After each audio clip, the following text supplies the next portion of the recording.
Okay, so here we will study about the tibia osteology. As all of you know that this tibia, otherwise known as the shin bone, it is a long bone of the leg and it is found medial to the fibula. Right, it is also the weight bearing bone of the leg, which is why it is the second largest bone in the body after the femur. So here, in fact, is here that the tibia, that is a Latin word coming from the tubular musical instruments like the flute. So they were sometimes made from the tibial bone of different animals, right? So the length of the tibia, that was very useful in many ways, no, other than just for the bearing of the body weight while we are walking, right? So this tibia, it is a medial bone, but laterally you will find another bone, a very thin bone, that is the fibula, right? So here the question arises, what is the leg region? So the leg region is the region between the knee joint and the ankle joint, right? So the region above to the knee, that is the thigh region. So there are two bones, as you can see over here. Medially we will find the tibia and laterally we will find the fibula. So this fibula that just lies laterally, and it is a very thin bone, okay, and it is non-weight bearing bone, okay. It is not taking part in the formation of the knee joint also, right? Only the tibia, that is the weight bearing bone, and that takes part in the formation of your knee joint. Here the tibia, that is medially present, it is longer than the fibula, and it is a weight bearing bone, okay? And it is derived from the Latin word. The tibia means flute, tubular instrument, right? So this fibula and tibia, they are held together by a membrane. It is made up of your connective tissue. So this connective tissue is known as your interosseous membrane. Inter means in between, osseous means bone, right? So the connective tissue in between these two bones, that actually holds these two bones together. So this is membrane. This membrane is known as your interosseous membrane. So this tibia, that is a long bone, expanded proximally, and it is also expanded at the distal ends, but the shaft, as usual, you will find a tubular structure and elongated structure. So as usually we will divide the long bone into three parts, because the tibia is a long bone, and it may be also divided into thirds. What is that? Proximal 1/3, the distal 1/3, and the middle 1/3. So here just I have hidden all the others, only you can see here the proximal third.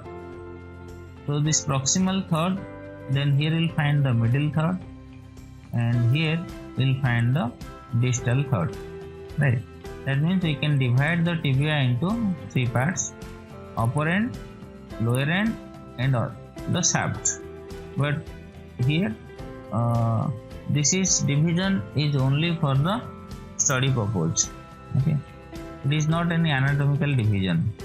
So this is a right tibia, okay, and the anterior view of the tibia, and here you can see how this tibia that articulates with the distal end of the femur to form the knee joint. That means the proximal part of the tibia that makes the knee joint, whereas the distal part of the tibia that makes the ankle joint. So this tibia articulates distally with the talus bone and some part of the calcaneum to form the ankle joint. So the first we will study about the proximal part of the tibia.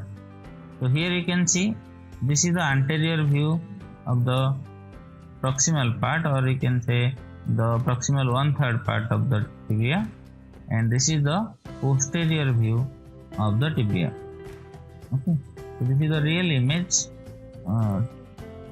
So you can if you have the bone set, you can take it in your hand and you can compare how these elements are there in the tibia. Now in the anterior side, this proximal end of the tibia, it has two shelf-like structures here. Okay, so here you will find one shelf, here you will find another shelf, right? So this shelf-like structures, that is nothing but known as the condyles. Okay, so here you will find one condyle, the medial condyle, and here you will find the lateral condyle, right? So above to that, here whatever the surface you will find that can be viewed from the top, that will be known as your tibial plateau. So you can see here, this is the anterior view and this is your posterior view. So you can see this is your medial condyle, okay, from the anterior view, and this is your lateral medial condyle from the posterior view. And here you can see this is the lateral condyle from the posterior view, and this is also from the anterior view.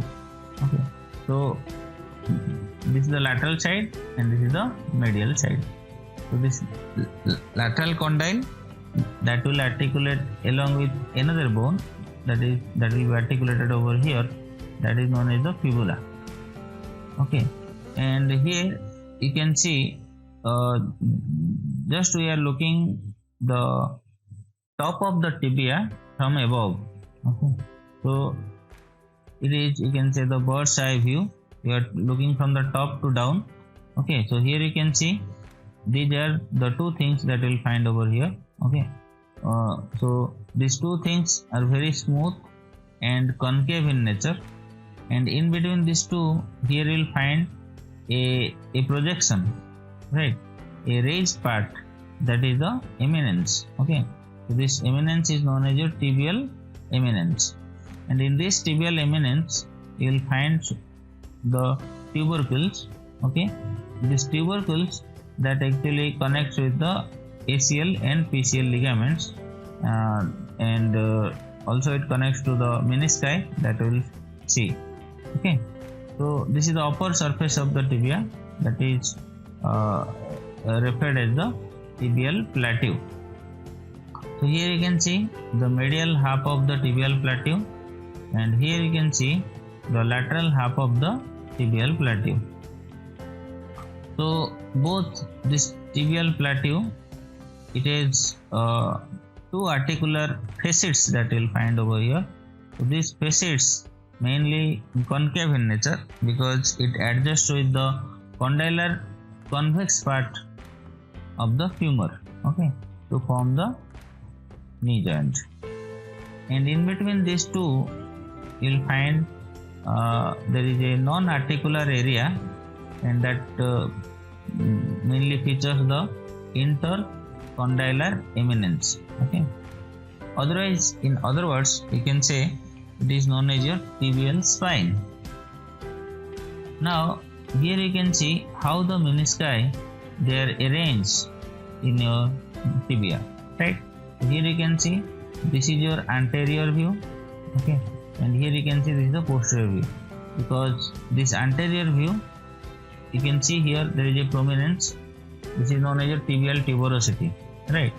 So if this is right tibia, then this side will be the medial condyle, and above to the medial condyle, here you can see a half moon shape, a structure present over here, This is known as your medial meniscus. Okay, and here you will see in the lateral side a C-shaped and more rounded, okay, than the medial one.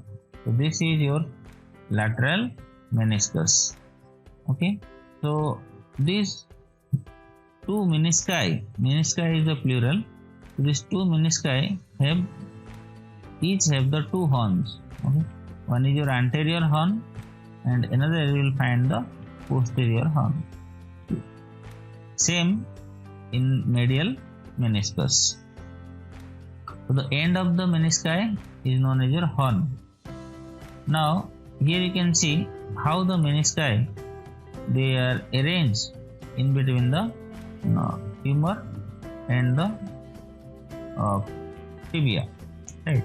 So this menisci it is wedge shaped in cross section. If you will take a cross section, you can see it is actually wedge shaped, right? So posteriorly it looks like a wedge. Anteriorly also it looks like wedge. Okay, so it is the cross section view. So the menisci that is actually widen and deepen the tibial articular surface that receives the femoral condyles. Okay. Otherwise, if this menisci will not be present, then if you might have seen those who are the arthritic patients, okay, the patients suffering from osteoarthritis. Okay. In that case, this menisci were degenerated. Okay, so that the joint space between the femur and the tibia will be reduced. So that will cause friction effect when the patient will start extension and flexion of the knee joint. So that will cause the wear and tear of the periosteal layer of the bones, and the periosteal layer is highly innervated. Okay, so the outer covering of the bone is the periosteum, and you should know that the periosteum is highly sensitive. Okay, and that is innervated enormously by the cutaneous nerves. Okay, that's why bone pain is very dangerous pain the someone is feeling, right? Because it is highly innervated by the cutaneous nerves.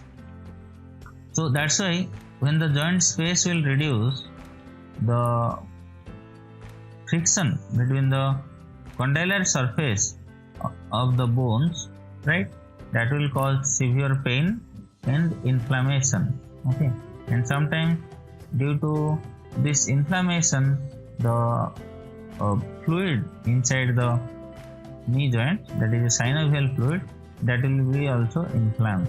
Okay, and fluid collection may be occurred. Okay, so all these things that comes under the clinical anatomy. So now only we will focus over the gross anatomy. Now here you can see from the posterior side. So this is the posterior view of the proximal tibia. Okay, and here you will see the medial plateau, the lateral plateau, the lateral condyle, medial condyle, and here you will find the eminence, intercondylar eminence. So between the facets, here is the non-articular area which is features as the intercondylar eminence, right? Here this is the anterior view of the tibia, and here the landmark of the tibia is this tibial tuberosity. Okay, it is the raised part that is present at the anterior surface proximal 1/3 part of the tibia, right? So this tibial tuberosity, as you know, it is actually attaches to the ligamentum patelli. Okay, this is the anterior view. Okay, this is also anterior. Okay. Here you can see this is the medial view and this is the lateral view, right? So below the plateau and the prominence, here you will find another prominence, this is your tibial tuberosity, right? Then here you can see how the quadriceps muscles, they merge together, they form here the quadriceps tendon, they overlies to the outer surface of the patella, then the descends downward and attaches here to the tibial tuberosity, right? And this area between the apex of the patella to the tibial tuberosity, that will be known as your patellar ligament, or you can say this is your ligamentum patelli. Both are the same name. Okay, so the quadriceps muscles, they converge distally into the patella, which is the largest sesamoid bone. Okay, patella is the largest sesamoid bone. What is sesamoid bone? Sesamoid bone is that bone which develops inside the tendon. Okay, it has the tendinous origin. So this patella then attaches to the tibial tuberosity via the ligamentum patelli.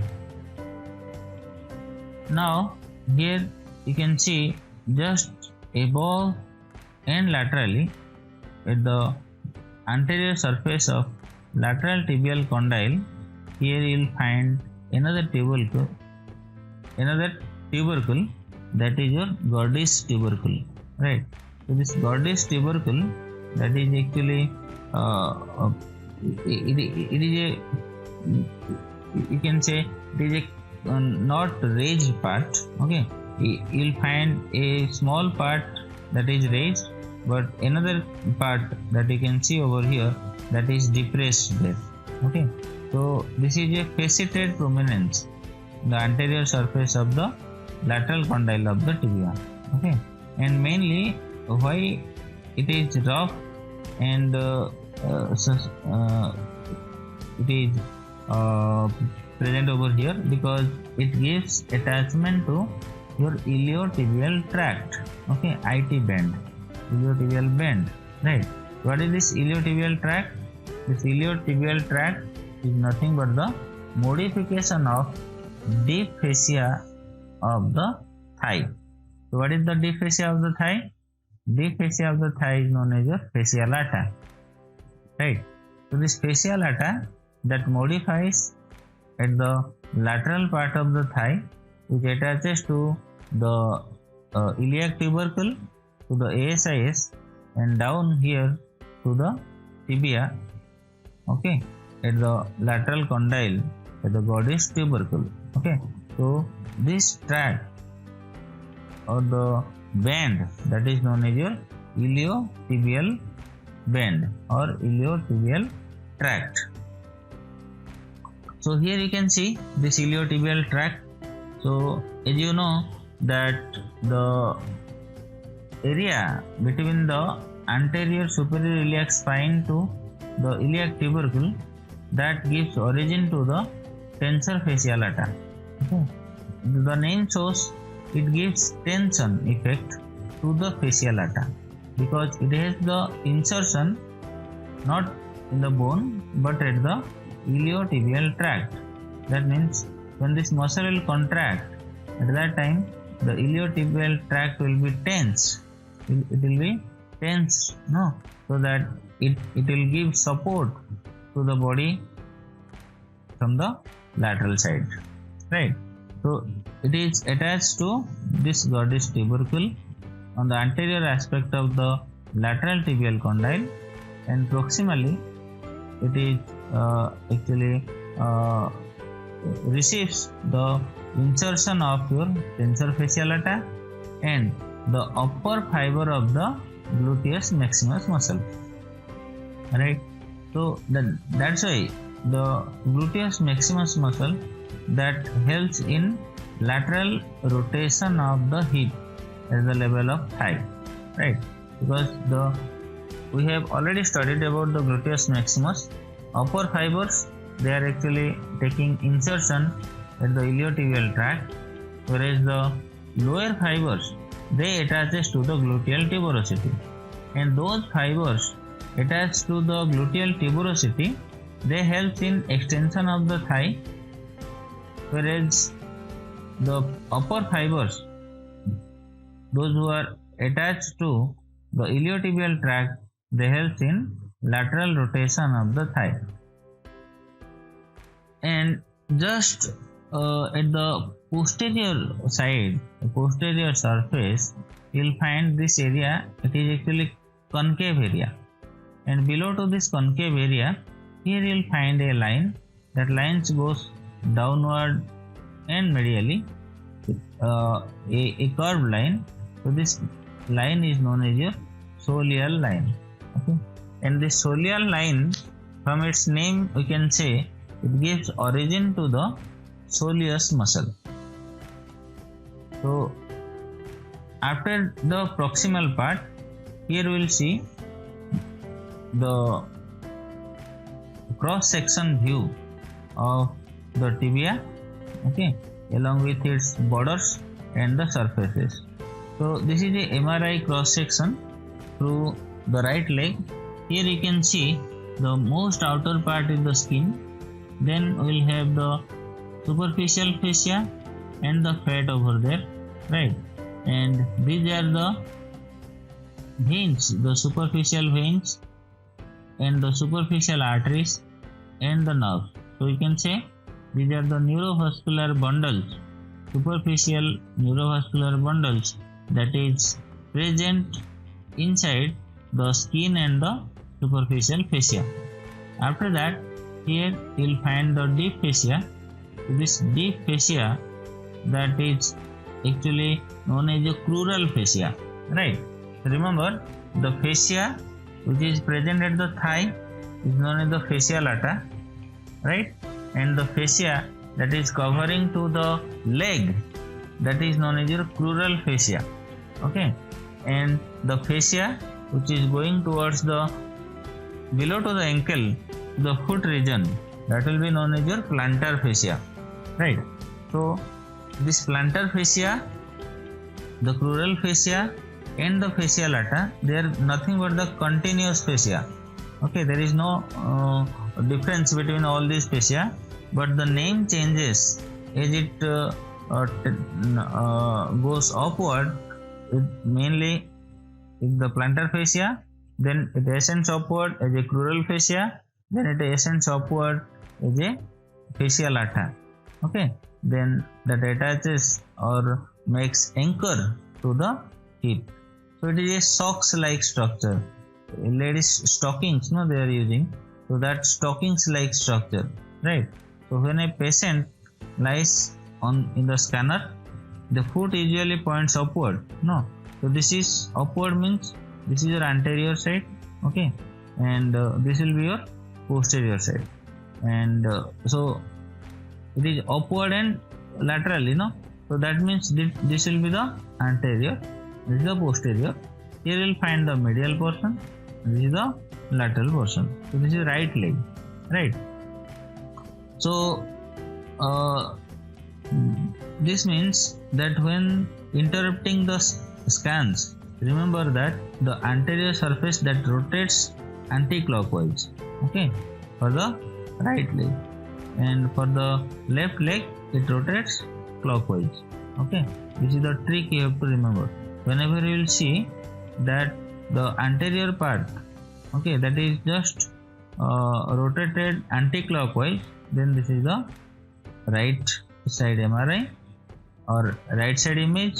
If it is rotated left side, then you can say it is the left side MRI of the leg. Now here you can see the position of the fibula, and here you can see the position of the tibia, right?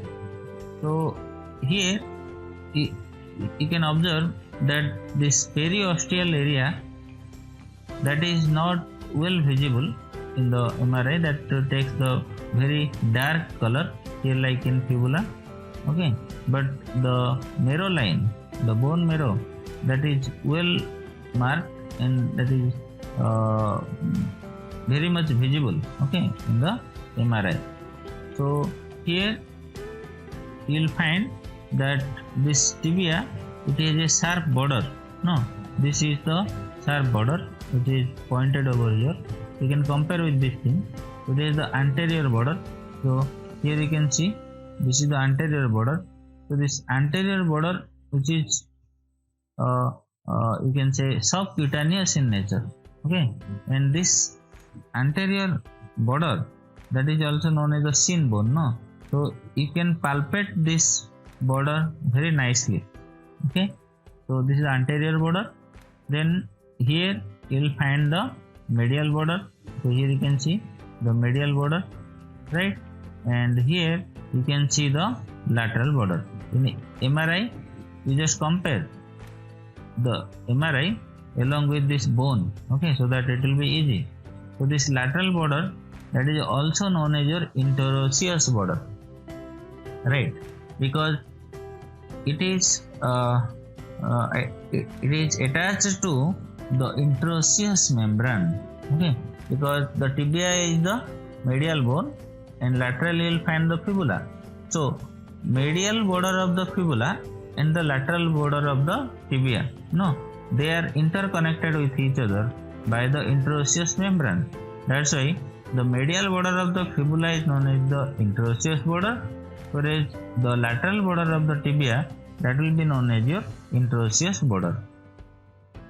So here you can see the tibia and the fibula, and in between that this line that is going from the fibula to the tibia in a black line, that is actually shows the interosseous membrane, right. So if here is the interosseous membrane, then you will find the neurovascular bundle. What is that? In interosseous membrane, anteriorly you will find the anterior tibial artery and your anterior tibial nerve and the superficial peroneal nerve, and posteriorly you will find the posterior tibial artery and the nerve in a bundle form, okay, that we'll see right now. So here what we got, the red one is the anterior border, here is the medial border, okay, it's a lateral border, green one, and this one is your, what is that, your lateral border, right, sorry, medial border blue, this one is the lateral border green, and anteriorly you will find the anterior border, right, in this way. So that means what, we got here three surfaces. What is that surface? So anterior surface we got, okay, between the anterior border and the, this is your lateral border, right, and we got another surface, you see here, another surface, that is the medial surface, okay. So the medial surface is between the anterior border and the medial border, okay. So this is your medial surface, right, and this medial surface, it is actually subcutaneous, okay, and you can palpate this surface, and here you will not find any muscles, okay, in anterior side and in your posterior side you will find most of the muscles are present, right, and here you will see the lateral surface, okay. So this lateral surface is between the anterior border and the lateral border, okay.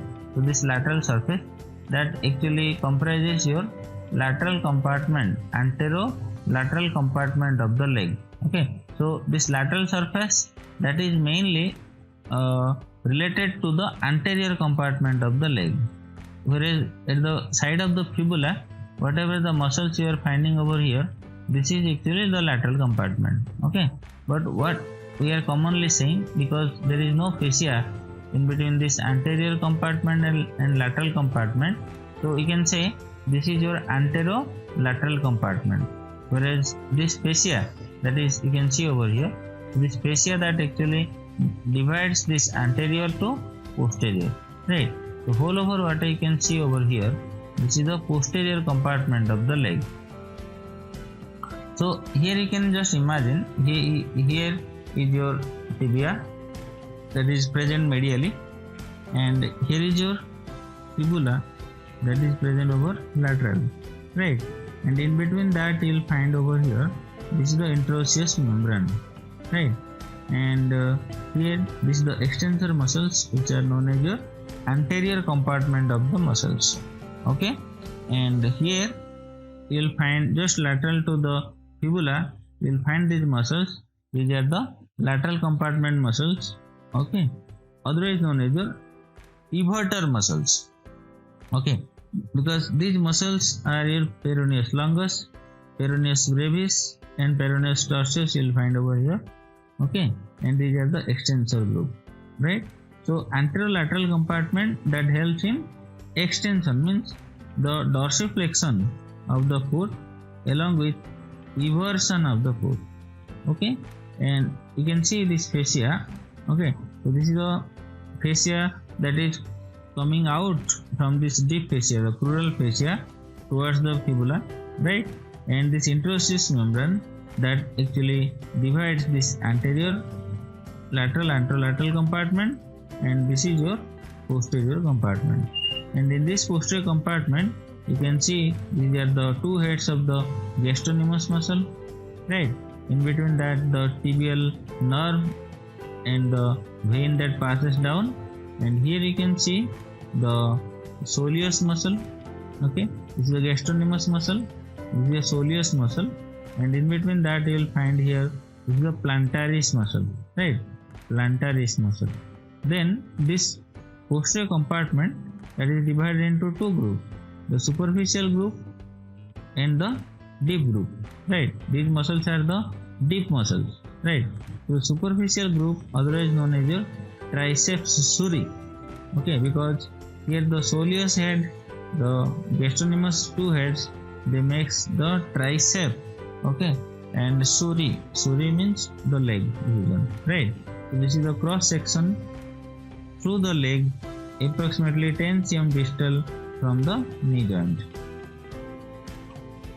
So here you can see the posterior surface, also known as the flexor surface, because as I told you that all over these muscles, they help in plantar flexion of the leg, okay, along with inversion of the leg.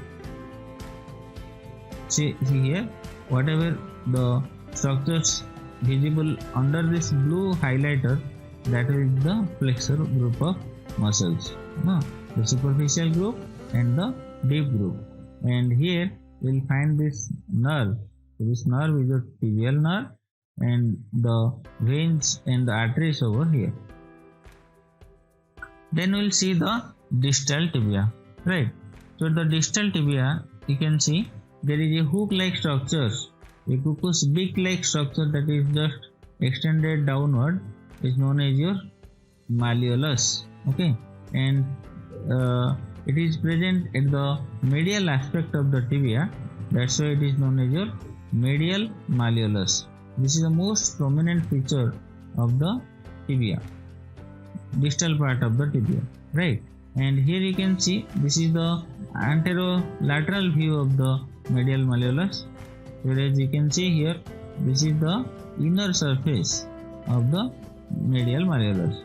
Okay, in this inner surface you will find this a facet over here.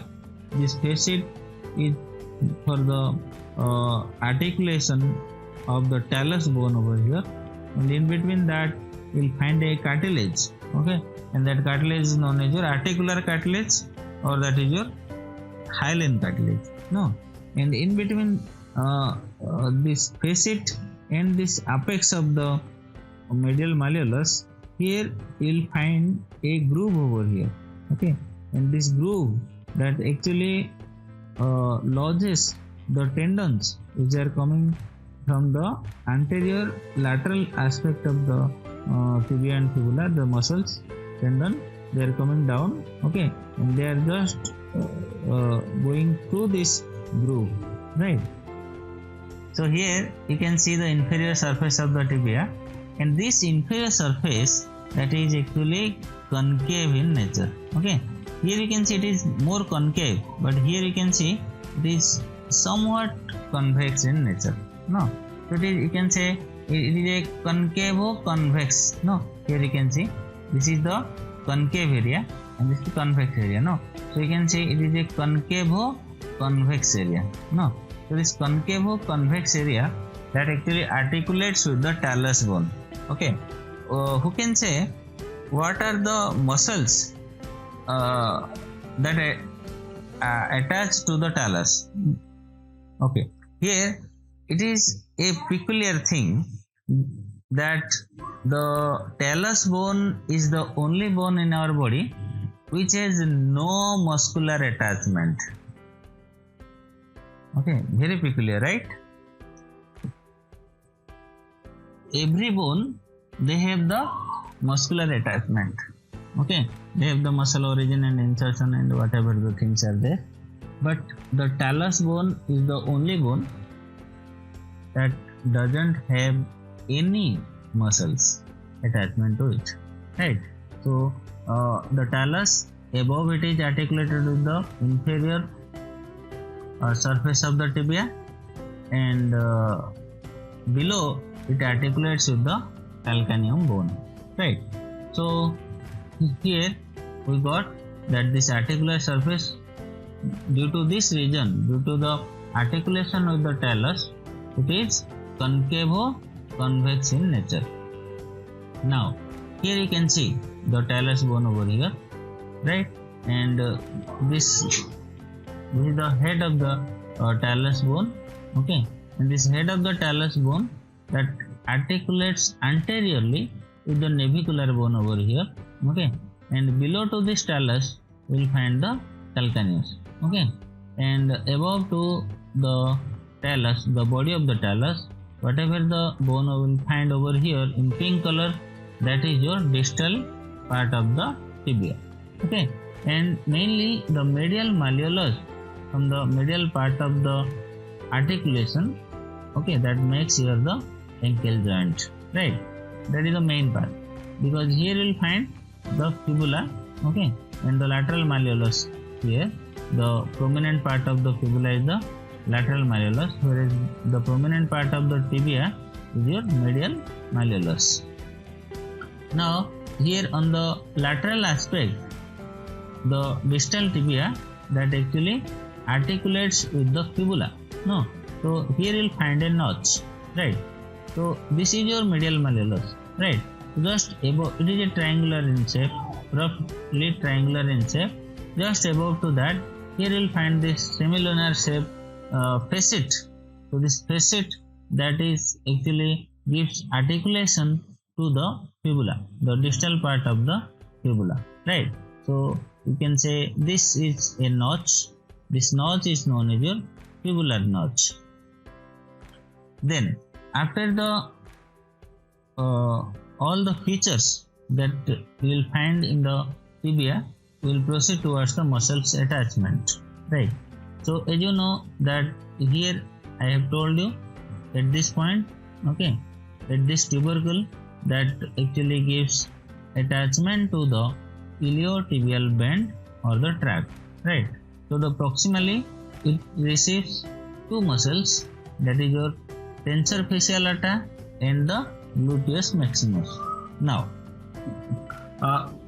the question arises that the gluteus maximus, that is at the gluteal region, tensor fasciae lata, that is a very small muscle, but how it is coming and it is just attaching to the Gerdy's tubercle. Okay, how that is? Because you know that actually the iliotibial tract, that is the blend of the insertion tendon of the gluteus maximus, mainly the upper fibers, and whole over this tensor fasciae lata, they merges with this iliotibial tract and that comes downward, okay, as form of the fascia lata in iliotibial tract, and that attaches to over here, right?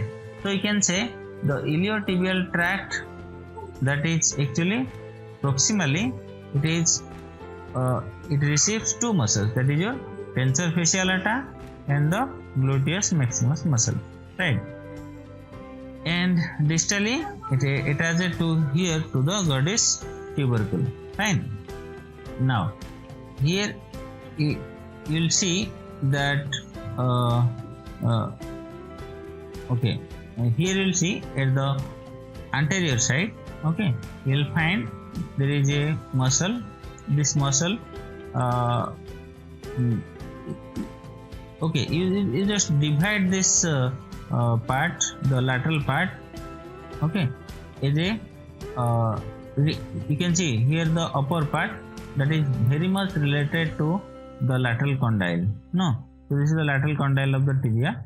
So proximal 2/3 part of the lateral surface of the tibia, okay, and the interosseous membrane. Okay, what is interosseous membrane? As I told you, the connective tissue connects between the tibia and the fibula. No, in between the two bones, that is interosseous. So from this interosseous membrane and from the proximal 2/3 part of the lateral surface of the tibia, okay, and from the lateral condyle of the tibia, this is lateral condyle, okay, this is proximal 2/3 part of the anterior surface of the tibia, and from the interosseous membrane, okay, the tibialis anterior muscle that originates. Okay, here you can see the clear view, right? This is tibialis anterior muscle. This tibialis anterior muscle, it takes origin from the lateral condyle, from the proximal 2/3 part of the lateral surface, anterolateral surface of the tibia, okay, and from the interosseous membrane, because here is the fibula, right? In between that you will find this interosseous membrane, and so from this interosseous membrane and from this tibia, the muscle which arises over here, that is your tibialis anterior muscle, right? Then this muscle, it got a tendon, okay, and this tendon, this long tendon that goes downward and medially, right, and it attaches or inserts to the cuneiform bone over here, okay, and to the base of the first metatarsal, right? That means whenever the tibialis anterior muscle will be contracted, at that time extension of the first metatarsal bone will be there, right? So it helps also in dorsiflexion of the ankle, right? It helps in dorsiflexion of the ankle, and you know that this tendon, the tendons from the tibialis anterior, you can see the direction of fibers. It comes downward and medially, right? So once this muscle will be contracted, what will happen? The sole of the foot will face medially, right? Because it will anchor upward and laterally, so that the sole of the foot that will move medially and inward, right? So that is the inversion of the foot, okay. Once the anchor will be at the lateral part, and if that will contract, then whatever the plantar surface, that will go in this direction, no, this direction, and the sole will be visible from the lateral side, okay. That is actually eversion, fine. So the tibialis anterior muscle that helps in dorsiflexion of the ankle and inversion of the ankle, right? Fine. So here you can see how the lateral surface of the tibia all over this red mark, okay, that gives origin to the tibialis anterior muscle. Now here at the medial aspect of the tibia, okay, here you will find the insertion of the semi-membranous muscle, okay. So semi-membranous muscle, that is actually taking origin from the ischial tuberosity of the hip bone, right, from the ischial tuberosity. Then that muscles along with the semitendinosus that comes downward and that attaches to the medial surface of the anterior surface of the medial condyle of the tibia, okay, the anterior surface, because this is the medial condyle and this is the lateral condyle, right? So and this is anterior surface, so anterior surface of the medial condyle, okay, that gives insertion to the semi-membranous muscle, right? So here you can see the ischial tuberosity. Here is the will find, and from this ischial tuberosity, the semimembranosus muscle that comes downward and forward, okay, and attaches to the anterior surface but medially, right? Means anterior surface of the medial condyle of tibia. Okay, so when the semimembranosus, when you will see this muscle actually crosses two joints over here. Here it crosses the hip joint and it also crosses the knee joint. That means what? It will have the action at the two ends, at the hip and at the knee joint, right? So once the semimembranosus muscle will contract at the proximal part, okay, then the hip extension will be there. If the semimembranosus will contract at the distal end, then flexion of the knee will be there. Along with it will rotate the knee. Okay, so the rotation of the knee and the extension of the hip will be there. So here we'll find that this is the view that you can see over here. This is your medial view of the tibia. Okay, so at the medial surface of the tibia at the proximal 1/3 part, here you will find three muscles that attaches, means gives the insertion, right? What are these? These muscles are most anteriorly you will find the sartorius muscle, most posteriorly you will find the semitendinosus muscle insertion, and in between that you will find the gracilis muscle, right? SGS pattern, right? You have to remember SGS pattern, okay? And you know that when the 2 or 3 tendons they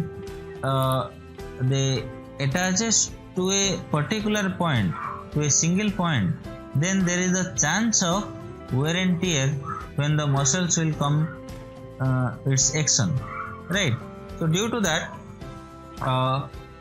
we will find that the bursa, right? What is bursa? Bursa is the fluid filled sac like structure, no, that is present in between the two structures, right? So here you will find a bursa. That bursa is E-shaped bursa, okay? That is an E-shaped bursa that will present between the sartorius tendon and the gracilis tendon, and gracilis tendon and the semitendinosus tendon, right? So this bursa that actually protects all these 3 tendons from wear and tear and from the friction, fine. So this bursa will be known as your pes anserina, right? The name of the bursa is pes anserina, right? But here what we'll see here, the pes anserinus. So this pes anserinus, that means what? That is refers to partially confluent manner in which the 3 tendons insert into the medial surface of the proximal tibia, right? So the pattern of insertion of these 3 tendons, that is what? Sartorius, gracilis and semitendinosus. This pattern is known as your pes anserinus, but the bursa that is present in between all these, or you can say among all these tendons, is known as your pes anserina, right? So this pes anserina is the only bursa that is present at the medial side. So a useful mnemonic to remember the order from the anterior to posterior, that you can see, say grace before T, right? Say grace before T, right?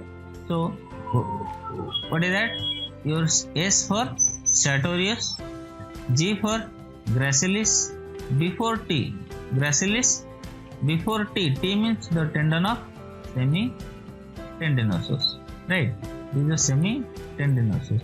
This way you also can remember. So say sartorius grace, you can see the gracilis before T for semi-tendinosus muscle. Here you can see how these tendons, they just attach to the tibia, right? So you can see this is the anterior view because patella is present over here. Most anteriorly you will find this is your sartorius tendon attached over here. In between posteriorly you will find the semi-tendinosus tendon, here you can see, and in between these two you will find over here another tendon. This is your gracilis tendon. Fine.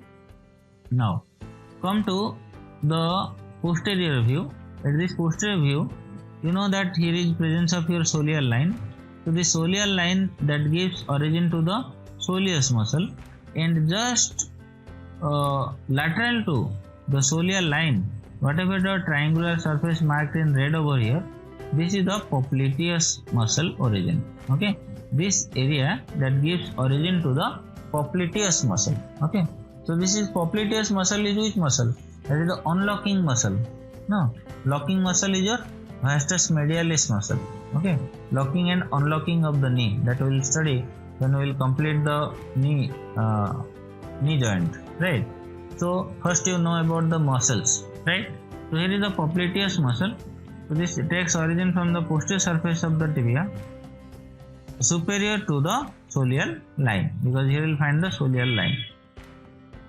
Here you can see the presence of the popliteus muscle. So this popliteus muscle is a triangular shaped muscle, and that ascends upward and laterally, and that tendon attaches to the lateral epicondyle of the femur. Okay, that's why when the popliteus muscle it contracts, the rotation of the femur will occur, and that will unlock the knee joint. Okay, so this tendon that passes upward and laterally and courses through the knee joint before inserting into the lateral condyle of the femur. Okay, so if you will say exactly, at the lateral condyle there is a small epicondyle. No, on that epicondyle it gives insertion. So it unlocks the extended knee by the lateral rotation of the femur on the tibia, right? So here the soleal line, and from this soleal line you will find the origin of your soleus muscle, right? So the soleus muscle that takes origin from the posterior aspect of the fibular head also, and upper 1/3 part of the posterior surface of the fibular shaft also, along the full length of the soleal line, right? So here is your fibula, right? Here you will find the fibula, and from this fibula and from the 1/3 part of the posterior shaft of the fibula, along with the whole length of this soleal line, okay, and middle 1/3 of the medial border of the tibial shaft, okay, that also gives origin to the soleus muscle. So here you can see the soleus. It is why soleus? It is sole shape. Okay, the sole of your foot, right? So here you can see the soleal line. Here you will see the fibula, right? So it takes origin from the fibula also, but which part? Posterior, but proximal. No, proximal part of the fibula along the whole length of the soleal line, okay, and the medial border of the tibial shaft, right? So the soleus muscle, and they unites with the gastrocnemius muscle, because gastrocnemius will takes origin from the two heads of the gastrocnemius, that is from the medial condyle and from the lateral condyle, two heads of the gastrocnemius, and that will come downward and merge with this soleus muscle, and they forms here the tendo Achilles, right, along with the plantaris muscle, right? So plantaris, the soleus and the gastrocnemius, they all together they will combine and form a tendon over here. This tendon is your tendo Achilles, right, or Achilles tendon, that inserts at the middle 1/3 part of the posterior surface of your calcaneum. So when this muscle will contract, then plantar flexion of the ankle will occur because it is posteriorly present. Then at the posterior surface also you will find the origin of your tibialis posterior muscle. So this tibialis posterior muscle takes origin from the posterior aspect of your interosseous membrane, superior half of the posterior surface of tibial, distal to the soleal line. It is proximal and it is distal, right? And medial half of the posterior surface of the fibula also, right? So all these parts that gives origin to the tibialis posterior muscle that you can observe over here. Now this tibialis posterior muscle is a tendon over here. This tendon that runs downward and medially, okay, and it is going towards the plantar surface, and at this region you will find the navicular bone, okay, and at the navicular bone you will find a tuberosity. So it inserts to the tuberosity of the navicular bone with extension, okay, extension that is towards the 2 to 4 metatarsal bone, right? That means it will attach to the navicular bone as an anchor, then it will convert into 4 tendons, and that 4 tendons will attach to the second, third, fourth and fifth, okay, sorry, 3 tendons, okay, that is the second, third and fourth, 3 tendons, okay, and these 3 tendons that will attach to the tarsal bones, okay, and the metatarsal bones, okay, metatarsal bones. So when this muscle will contract, as you know that this tendon is going medially, right? So once any tendon going medially, that means inversion will occur, okay, and it also helps in adduction and the supination of the foot, okay, and though it is present posteriorly, so it helps in plantar flexion of the ankle.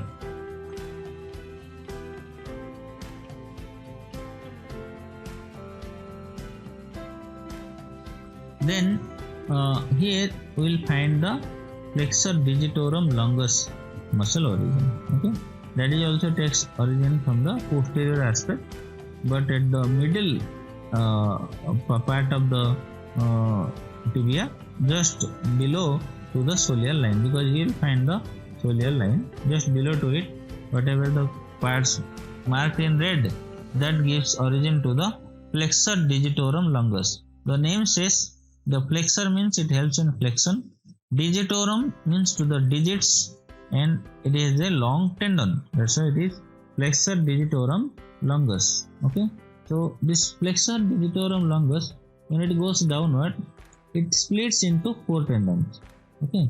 So previously we got one tendon, that is what, tibialis posterior, no?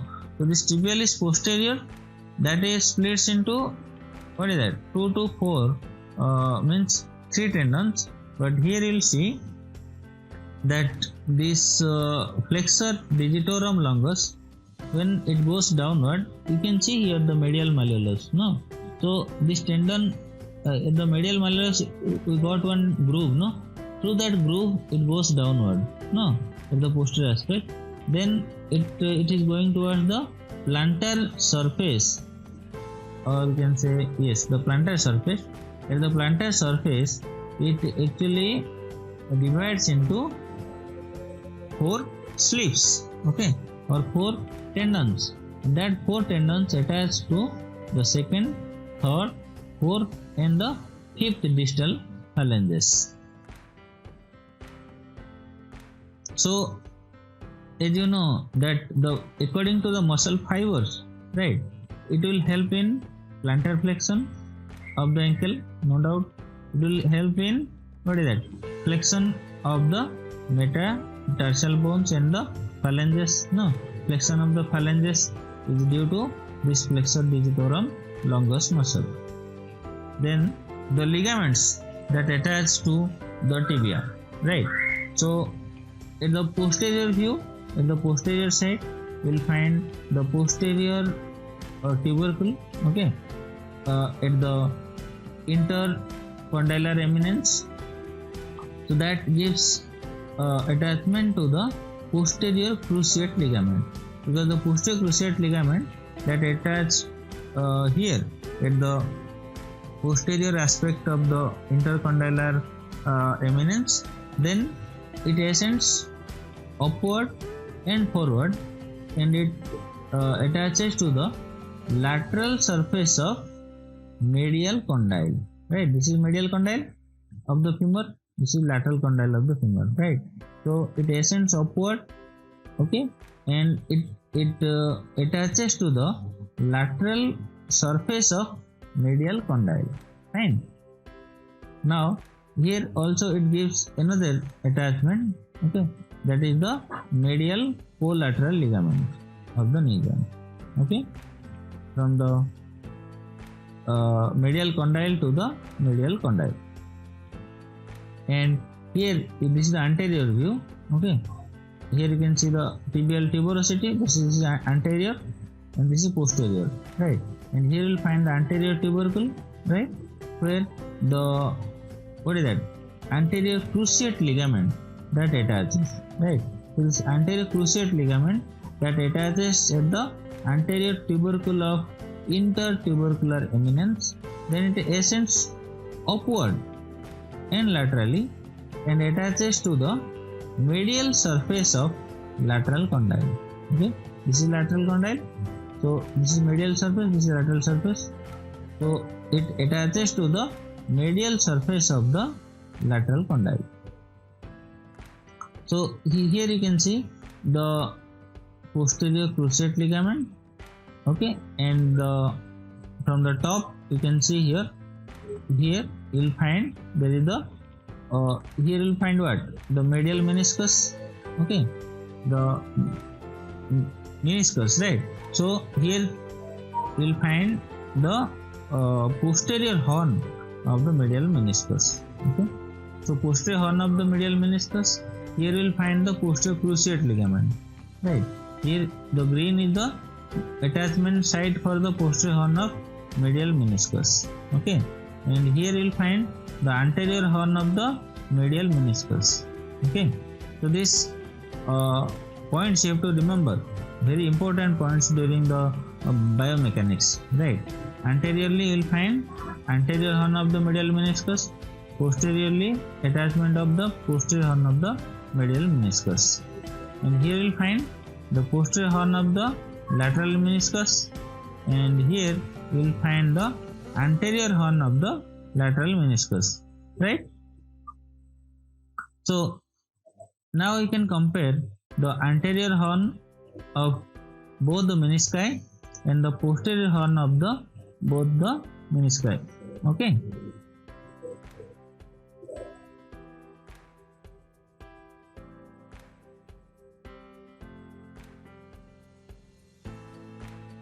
So muscles summary, what we got? We got the tensor fasciolata, okay. Already we have seen about this thing. It attaches its origin and insertion. What is the action? It assists the gluteus maximus in maintaining and extended knee, and it abducts the hip, okay. And nerve supply by the superior gluteal nerve L4, L5, S1. Sartorius takes origin from ASIS to the medial surface of your tibia, right? In SGS pattern that we have seen here, no, and it helps in flexion of the hip joint, and it laterally rotates the hip joint, and it flexes the knee joint, right? Its innervation is femoral nerve L2, L3 and L4. The gracilis takes origin from the pubic bone, okay. You will find the pubic bone, right? It takes origin from the inferior ramus of the pubis and adjacent ischium, and attaches to the SGS pattern to the tibia. Its main action, adduction of the hip, okay. Gracilis is the anti-rep muscle, no? it is the very adductor muscle, very strong adductor muscle. Okay, and this also helps in medial rotation of the tibia. Innervation L2 and L3. Semitendinosus takes origin from ischial tuberosity to the SGS pattern to the tibia. It helps in extension of the hip, flexion of the knee, and medial rotation of the knee. And it is by the tibial component of sciatic nerve, that is L5 and S1.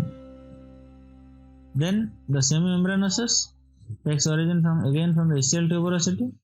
It attaches medial side but anterior aspect of the medial condyle. It also helps in extension of the hip, flexion and medial rotation of the knee. Innervation, tibial component of the sciatic nerve. Then the popliteus muscle at the posterior aspect of the tibia, okay, superior to the soleal line, because soleal line will be over here. Action is it unlocks the extended knee by lateral rotating the femur on the tibia. It is also by the tibial component, but L4, L5, S1. Here is the soleus, origin from the soleal line, from the fibula, from the tibia, going downward, makes the tendoachilles and attaches to the calcaneum along with the gastrocnemius and the plantaris muscle. It helps in plantar flexion of the ankle. Tibialis posterior, that comes downward, and its action is it inverts, adducts and supinates the foot, and it plantar flexes the foot. It is again by the tibial nerve L4, L5 nerve root value. Flexor digitorum longus, that is from the posterior surface of the distal tibia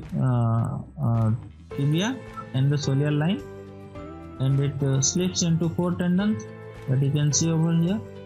It is also innervated by the tibial nerve, but in S1, S2 pattern, and it flexes the toe from 2 to 5, okay, and it helps in plantar flexion of the ankle. Here is the flexor hallucis longus. Hallucis refers to the great toe, right?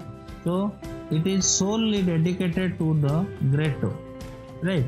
It takes origin from the inferior 2/3 part of the posterior surface of the fibula, lower part of the interosseous membrane, and it goes downward, and it inserts at the plantar surface of the base of distal phalanx of the toe. So it helps in flexion of the great toe. Though it is a small muscle but a long tendon, so it is also helps in plantar flexion of the ankle, but it is a quick flexor. It is innervated by S2 and S3.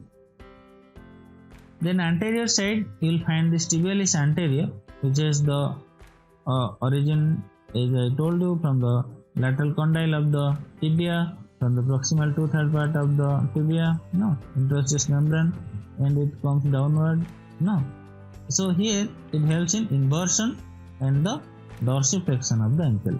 It is also innervated by the common peroneal nerve. Okay, what is that?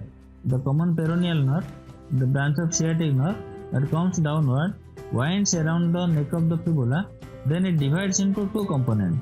One is your superficial peroneal nerve, another is your deep peroneal nerve. Okay, so the anterior whole over the anterior compartment of the leg, that is innervated by the deep peroneal nerve. Okay, whereas the lateral compartment, the peroneus longus, peroneus brevis and peroneus dorsus, they are by the superficial peroneal nerve. Okay, so this is all about the tibia.